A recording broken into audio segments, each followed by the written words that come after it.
Hello, welcome to the first episode of the West Coast Connection. I'm your host, Terrence Holton. This is going to be a podcast covering all things Mountain West, West Coast Conference, a little bit of the former Pac-12. We're in men's basketball season, we're in basketball season.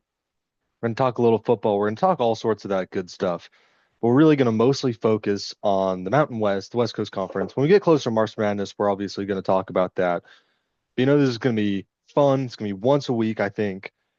This is not going to be the normal setup. Right now, I'm in my room. I'm recording over Zoom. This is going to be only the setup if we have guests on, or if for some reason our studio is booked like it is today. Usually, this is going to go out on Tuesdays, I think. But it's a Wednesday, and I have a lot of free time today because of class schedule. So this is happening on a Wednesday. But so the way this show is going to work, basically, we're just going to run through, I guess, weekly. Usually it's going to be week to week on what we cover. It's going to be news, all sorts of that good stuff. This week, I'm just going to cover a few just general outline things of things I'm interested in that have happened in the Mountain West or the WCC. Just kind of the season, little season outlooks. And like I said, we'll cover football occasionally. Um, Football a lot more when it gets back in season, but right now it's basketball season. So we're going to jump right in. And we're going to start it off with a team who I've been interested in for a long time, since last March Madness, even though they heavily disappointed me, which I'll get into in a sec. That's the New Mexico Lobos.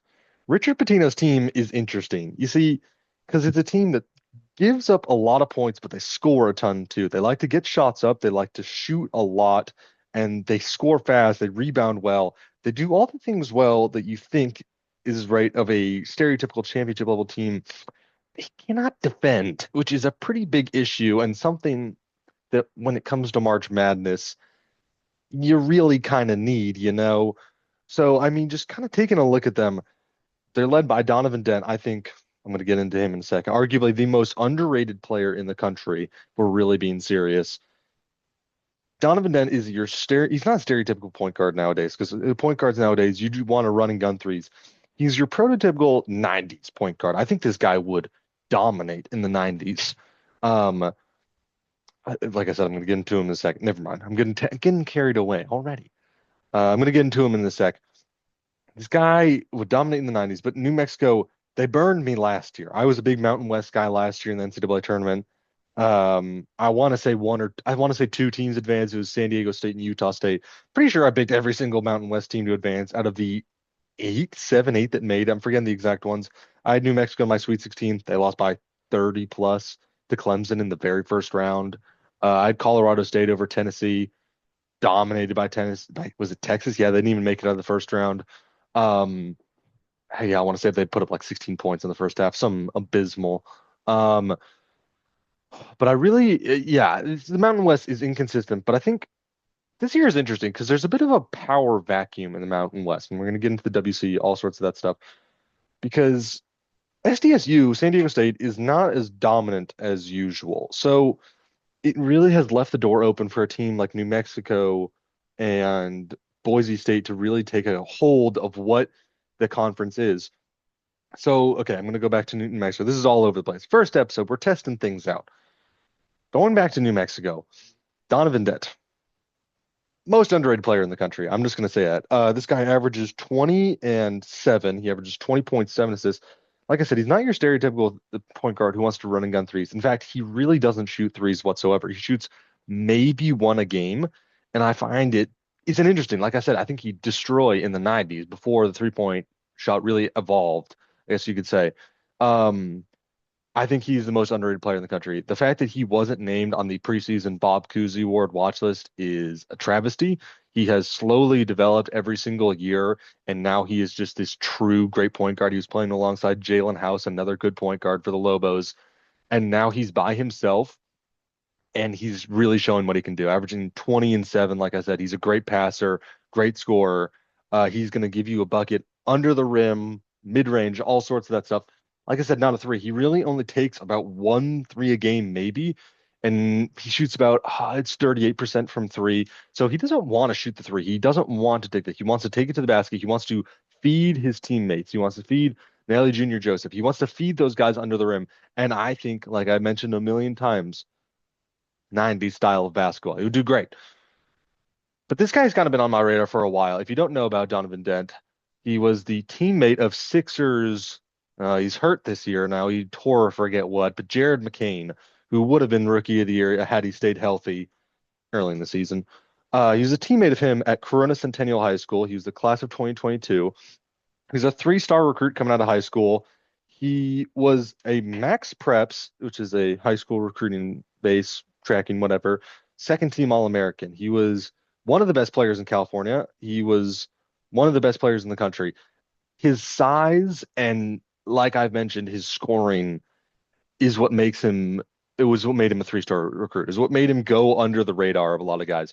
So he was a second team All-American alongside five-star recruits, four-star recruits, all types of those guys. I think that really showed just like the talent is there. Like they said, this guy's a great passer, great scorer under the rim, but he can't do it from the outside, which is something that NBA scouts and now the college scouts look for. You look for a guy who can score at 3-point range. So is my last thing about Donovan Dent because I think great player, and I think he could take this team far. If you look at teams who have won national titles, there's usually a great point guard surrounded it. Usually a great point guard follows it. So that's part of it. But like I said, the three-pointing is concerning. You see, I don't think this guy, let me put it this way. This guy won't lose you the game, but he won't necessarily win the game because he's not going to be the reason you lose. He's not going to be the reason New Mexico loses. But if the going gets tough, you need a three-pointer. Can't rely on your number one option. You can't rely on your point guard to give that to you, which is a bit of a problem in today's game. Um, that's all I have on Donovan Dent. That guy, he's a great player, and he's someone to watch for. I think it's very probable he'll win Mountain West Player of the Year. He's a great player, and could see him transferring to a bigger program after this year. I doubt he'll go to the NBA, but he's been with New Mexico for 3 years now, developing slowly every year, getting better. And I just think that, I don't know. Problem with New Mexico, excuse me. Like I've mentioned, the defense. I think this is my team. Last I checked in, who was it? CBS's bracket, no, Fox's bracketology, excuse me. They were the 10 seed slated to play number 7 Georgia. The defense is concerning. And you saw last night they played San Jose State, a really terrible team, a really, really terrible San Jose State Spartans team. They lost. And I think it's a problem because if you're not able to defend a team that just straight up isn't good, they're not good. That program is going through it right now. Um, you're not going to be able to do things in the NCAA tournament. And it makes me hesitant to pick them, even though I love watching this team. I love watching teams that run up and down the court. It makes me hesitant to watch a team like them. It makes me hesitant, excuse me, to pick a team like them to go far in Mountain West tournament and let alone the NCAA tournament. So we'll see. We'll get a little more on that. Richard Pitino, great coach. Maybe he'll incite some defense and we'll learn from his dad. Um, let's talk about another team who could potentially win the Mountain West. Let's talk about Boise State. Let's talk about Boise State. So Boise State, this team is a overall probably one of the most balanced teams in the Mountain West. They rebound well, they shoot the ball well, they kind of do everything just pretty well. They score, they defend. And last night they walloped Wyoming. I mean, killed them. It was 96-55, 96-54. Should know the score off the top of my head. But Andrew Meadow led the scoring. Another guy of a now NBA player. He was a teammate of Bronny James over at Strive for Greatness, their AAU team, LeBron James AAU team. So, I think that guys like him, Andrew Meadow, this guy, if they make the NCAA tournament, and I believe they will, I believe the Broncos will, this guy is primed to become a public favorite just because of the way that he looks. I'm not sure if any of you have seen Andrew Meadow. Long hair, big goggles on his face. Put up 18 last night. He's averaging about 13 this year, up from 3 last year as a sophomore. He made a huge jump. The few transferred departions. So I think that he's a guy who, like Robbie Avella from Indiana State last year, who's now on Syracuse, St. Louis. He's just a guy who the public may fall in love with just because of the way he looks. And there's nothing wrong with that. You love a little hero story like that. So I think that would be like not to just pick Boise State based off that, but Boise State, they're a really well-rounded team. I'm gonna go back to something I said a little bit earlier. Let's call it San Diego State. The San Diego State, I it I don't know how to put it into words. The teams, they're great defensively, and I love defensive teams. Defensive teams on big Iowa State guy, TJ Alzberger, there. Not I'm not actually a fan of them, but like when they go far, I pick them to go far a lot because of their defense. San Diego State can't score the ball. They just can't. They are second to last, third to last in points per game in the Mountain West. They average about 71 points per game. On the inverse, they give up only about 60 some. They can't score the ball. You need a team that can score the ball. You need a balanced team that can score the ball. Gonzaga played them earlier in the year, but they play a decent out of conference schedule. And now, of course, they go into the Mountain West, which is a decent schedule, but they can't score the ball. They can't do anything offensively, and that limits you. If you're only playing defense, then you're not going to. I mean, I'll give you an example. Look at the Virginia Cavaliers. Tony Bennett's no longer Tony Bennett squad. But the reason they were able to succeed is because they had phenomenal defenders. They played defense better than probably anyone in the country. They had, at the same time, three guys who could give you a bucket at any single time. You had DeAndre Hunter, Ty Jerome, and oh my God, how am I forgetting his name? Kyle Guy, excuse me. Um, three guys who will give you a bucket at any time, but they're also going to play phenomenal defense. And of course, comparing a national championship winning team to just a regular San Diego State team is that's I know, come on now, but you need guys who can score, and San Diego State does not have guys who can score. Just gonna put that simply. But I kind of think either way though, those are three of the teams to watch for in the Mountain West. Right now, Utah State sitting at 16-1. I mean, that's pretty incredible. This team, they're ranked 22 in the country right now. Last year, I want to say they had an 8 seed, 9 seed, made it to the second round, beat TCU. I'm forgetting everything. And then got walloped by Purdue. So that's kind of, there's nothing really there. Um, they haven't really beaten anyone this year. They haven't. They beat Iowa, which is impressive, but overall, they haven't really beaten anyone. They beat San Diego State not that long ago, but I mean, still at the same time, lost to UCSD. Not a great loss. Losing to the Tritons. It's not a great Big Sky team. Well, it's a solid Big Sky team. Don't get me wrong, but I don't know what to think of this team yet. We'll see because you need a decent out of conference is the problem to really show because this is a team right now, 22 in the country. If they continue to win this, then you're proving yourself. You're proving that you deserve to be in a conversation for if even if you don't win the tournament to be in that large bid, right?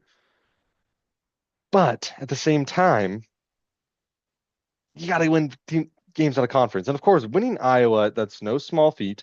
The Hawkeyes, not great. They're still a women's basketball school, not a men's basketball school. But we'll see. We're going to see as the season progresses. Obviously, I'll have a lot more thoughts on it. I know this is all over the place right now. But you know who I want to talk about? I want to talk about a different team. I want to talk about someone not from the Mountain West because we've got to talk about Gonzaga. Gonzaga is interesting because always they schedule a hard game out of conference and always they schedule hard games out of conference and they usually win some. They don't have that signature win this year. They don't have that win that really screams out at you that says, "Oh yeah, this team will make a run in March Madness. This team will make a run in the NCAA tournament." Last year it was at Kentucky. They won that. They don't have that this year. They have some quality losses. I'll give them that. I mean, they beat Baylor earlier, beat them by a ton, beat them by 38. They beat them 101 to 63. But they don't. Baylor's decent. They're not bad. Don't get me wrong. But usually by this time they have a good win. They have a good solid win that says, okay, yeah, Gonzaga, yeah. This team, it's no different than any other times. Um, Now we're in West Coast Conference play, and don't get me wrong. If I had to put money on it, I would say that this team's going to win the WCC. They always do. Obviously, St. Mary's is always contending. They've won the regular season the past few years, but usually Gonzaga ends up winning the tournament, and I think they will.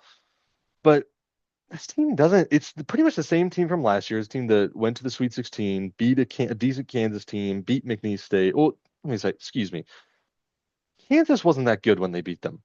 They were beat up, they were hurt, Everything about them was just they had basically given up in the season. Bill Self was like, all right, yeah, throw away, whatever.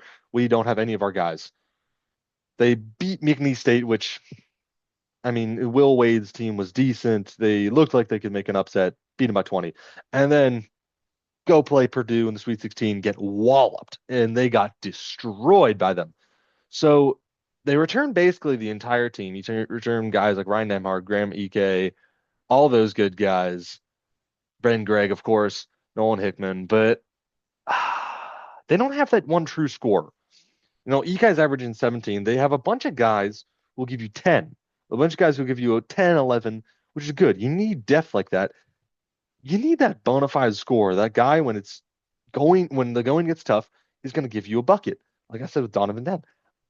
I don't know if we can confidently say that EK is that.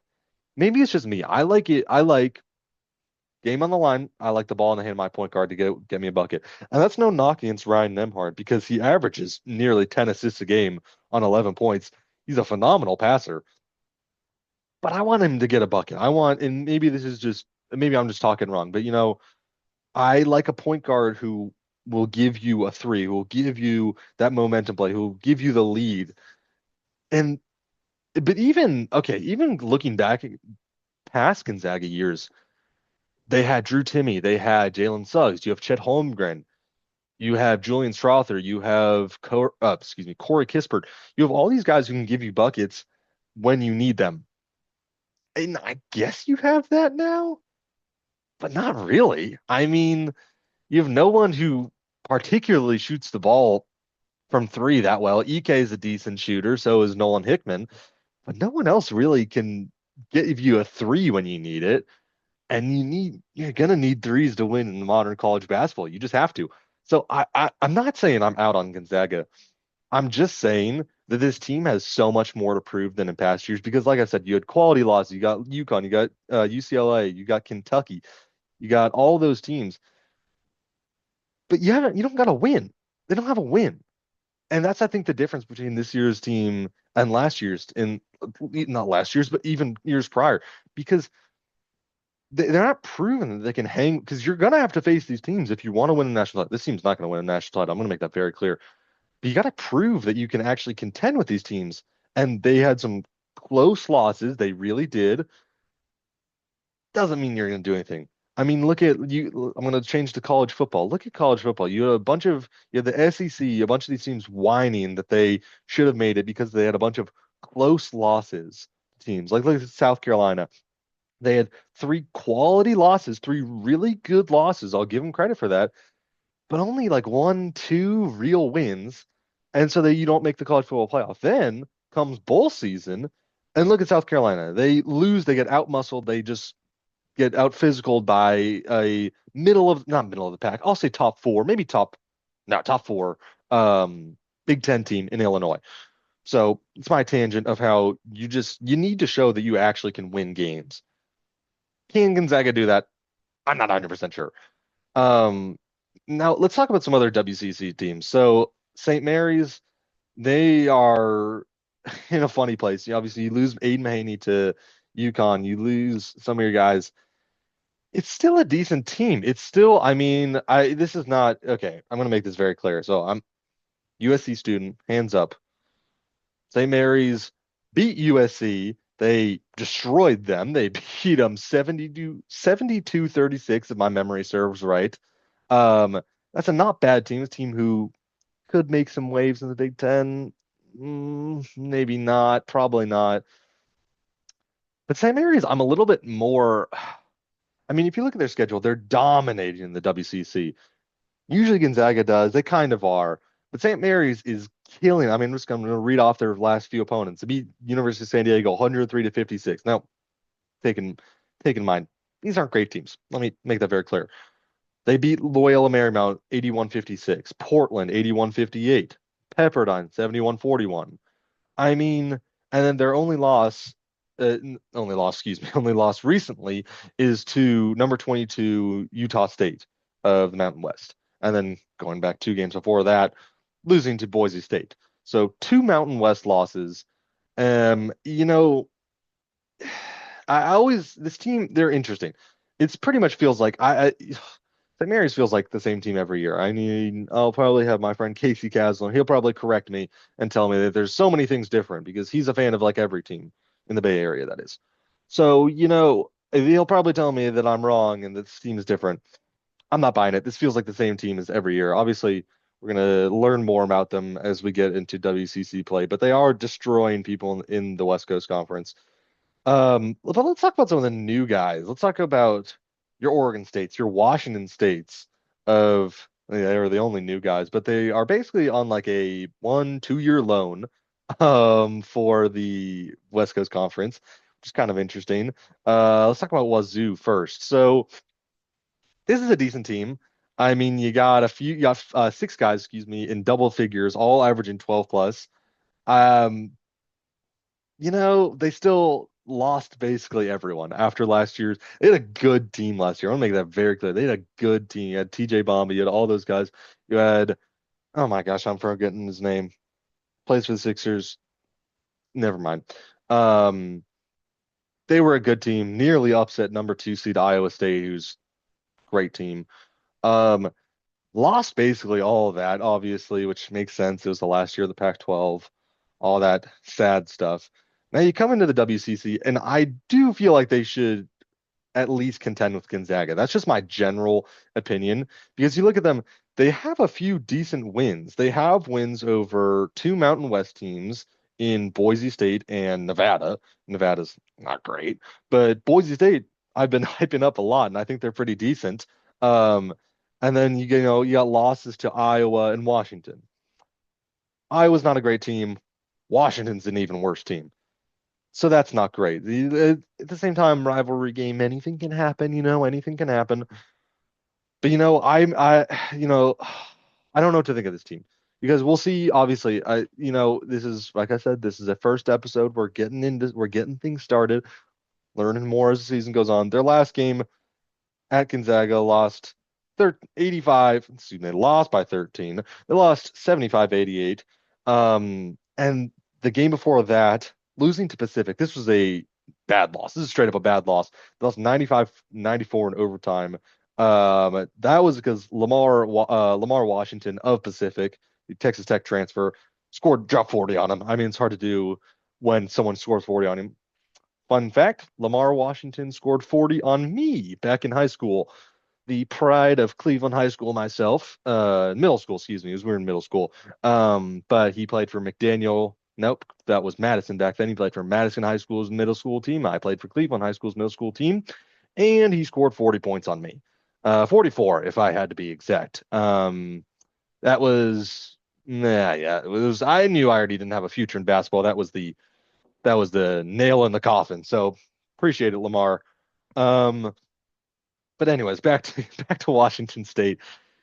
It's a decent team. I do think that they will be able to contend with the likes of St. Mary's and Gonzaga because a 95-94 to Pacific is a fluke game where someone drops 40 on you. It's a fluke. Let's just be real. That is a fluke game. So I think as we go on, I mean, you look at their upcoming schedule. They got University of San Diego, they got Portland, they got Santa Clara, and then you get St. Mary's at home. So I'm looking at two straight wins against San Diego and Portland, bottom of the barrel teams. And then Santa Clara, a decent team, and then you get St. Mary's, the top of the WCC. So I think they can make a run. I'm confident in this team. I'm confident in this team. Oregon State. I don't know what to think of Oregon State. I really don't because it's another team that I feel like should be decent, and they actually have some decent losses. But they also have some really bad losses. I mean, they lost to Loyola Marymount 82-61. They lost to North Texas 58-55. Those aren't bad. It's not bad. And of course, Nebraska 78-66, the only Power 5 team that does not have a March Madness win ever, which is incredible. But this is another team that I feel like should compete in the WCC. Their most recent game blew out Pacific as they should. They're 13-5 right now.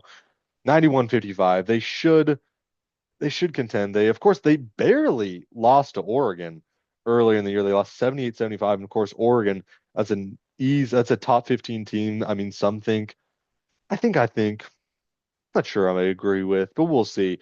if they're a top three seed, I mean, the Big Ten is really good. So we'll see if it actually does anything, if that actually means anything.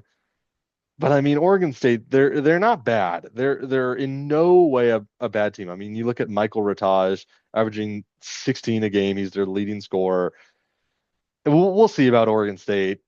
Yeah, I don't have a lot on Washington State and Oregon State right now. Hands up. I just don't. But I'm moving to some other things. I'm going to move into, we've been discussing the former Pac-12. We've been discussing those two teams. Let's talk about some now Big Ten teams. Let's talk about the USC Trojans and the UCLA Bruins. Because while UCLA is kind of falling, is there a power shift? Like I said, hands up, I'm a USC student. There will be some bias. There will be some bias. I'm just going to be straight up about that. But are we sure that there isn't a power dynamic changing in the state of Los Angeles in basketball? Are we sure about that? Because to me, it feels like UCLA is faltering. Now, they've been decent, and they actually play USC in a few weeks, but they have lost five of their last six games. And that one win, of course, was at Gonzaga. It was not at Gonzaga, it was at Intuit Dome. They won 65-62. This makes me, by the way, this makes me even doubt on Gonzaga even more. And before then, they had been rolling. They'd won nine in a row, including winning in Eugene at Oregon, which is no easy place to play. They beat Arizona, who's always decent. I mean, not great this year, but always decent.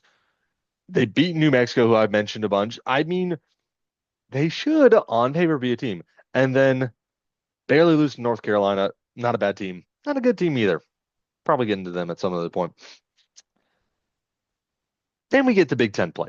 Literally, the first games outside of the West Coast on the Big Ten lose to Nebraska. Lose by 10 points to Nebraska. You lose 68-58. Then, oh, that's all right. You're playing at Lincoln, it's not bad. Then we go home to Pauley Pavilion. Lose 94-75 to Michigan. Good team. Good team. Not great. Now we take our first trip to the East Coast. We take our first real East Coast trip. Get slaughtered by Maryland, losing 79-61, and then losing 75-68 to Rutgers. Now, Rutgers, decent team. They have some great draft prospects. Way overrated at the start of the year. And then you look at USC. Now, this team, they're not that good. I've followed them all year, but they now won six out of their last eight after going on a three-game slide to some not great teams, including New Mexico, who I've been so high on, and St. Mary's. But they've now won six out of the last eight. Those two losses coming at Indiana and versus that Michigan team, which you mentioned earlier. Their last two, arguably their two, probably, no, not arguably, their two best games. They beat Iowa 99-89, just an overall great performance. Desmond Claude, Wesley Yates, getting to them in second. They've been fantastic. And then winning in Champaign, Illinois, beating the Fighting Illini 82-72. Desmond Claude, 31 points. I think there's a power dynamic shifting in Los Angeles. And you look at just kind of the coaching of this, because you look at Mick Cronin. You said, trying to remember the exact quote, but I believe he said it's hard to win when you have guys who don't want to be out there talking about his team. Talking about that's their loss. That was their loss at versus Michigan, I believe. So then you have Eric Musselman.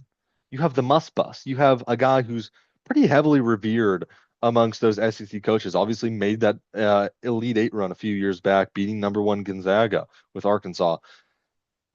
It's taken a little while because this team has 14 transfers, I want to say, USC that is. They're kind of getting into a groove though. They don't really have a true point guard. They don't really have a true center. It's hard to win without either of those. And they're kind of finding a little groove. They were at one point in this year 5-4. They currently sit at 11-6. It feels now, if coming up, we got versus Nebraska, versus Wisconsin, then at Nebraska. I was reading the schedule wrong. And then they head home to take on UCLA in the Crosstown Showdown. Good game as always. But, I just feel like with Musselman coming in, this isn't going to be the year for the Trojans. But in years leading up, I just feel like the power dynamic in Los Angeles is shifting. I mean, Los Angeles, football, it already runs cardinal and gold. Let's be honest, it does. Basketball, obviously UCLA, one of the greatest basketball programs of all time. Right now, though, it kind of feels like a power dynamic is shifting in favor of the Trojans. We'll get into that all later in the season. This is going to be coming to the close of our first episode. Like I said, working a lot of the kinks out. This is not going to be the normal setup. We're going to be a lot in our studios at USC Annenberg, all sorts of stuff. Like I mentioned, we're going to bring on guests. I'll bring on people at other schools who want to comment on things. Lots of people at the University of Oregon. Maybe you got a friend at UCLA. Bring them on just to talk some ball. We'll also get into football and things like that. Oh, you know what? I have to mention something really quickly before I end. UNLV's Matthew Sluka. You didn't follow this guy way earlier in the football season. We're going to football. We're jumping around. This is a very jumpy episode. He was starting quarterback for UNLV. Good football team. They were, what were they? 4-0, something like that. They were 4-0, undefeated. He was the starting quarterback. He decides to redshirt. He decides he's sitting out for the rest of the year because he didn't get his fair share of NIL. He was told, according to him, he was promised, I want to say the exact number was $100,000 to come play at UNLV. He did not get that. He decided to redshirt. Doesn't matter. Haj Malik Williams takes over, and UNLV is great. Now, Sluka is transferring back to the FCS level he was before. He was at Holy Cross. He's transfer. Wait, what am I talking about? He's not transferring to FCS. I forgot. James Madison is now FBS. Transferring to James Madison. It was a good team, but I just gotta feel like, I mean, dude, you're going from the Mountain West, a pretty solid football conference, a conference that I could have argued was maybe better than the ACC or Big 12 at times this year because of Boise State and UNLV, and you're transferring to the Sun Belt? Really? I mean, he wasn't phenomenal as a starter. He's still undefeated. I don't.